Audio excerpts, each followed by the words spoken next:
χώρα μας και την κοινωνία μας εκείνα τα χρόνια. Σημείο αναφορά στην περιοχή της Ανατολικής Μεσογείου και της Νοτιοανατολικής Ευρώπης. Ανέπτυξε συνεργασίες με δεξαμενές σκέψεις παγκόσμιας εμβέλειας.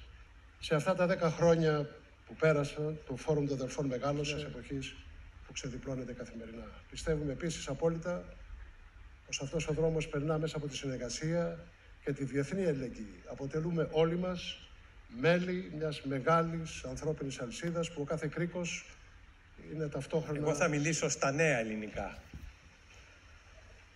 Αλλά ήθελα και εγώ να συγχαρώ τα παιδιά. Σημείο αναφορά στην περιοχή της Ανατολικής Μεσογείου και της Νοτιοανατολικής Ευρώπης. Ανέπτυξε συνεργασίες με δεξαμενές σκέψεις παγκόσμιας εμβέλειας.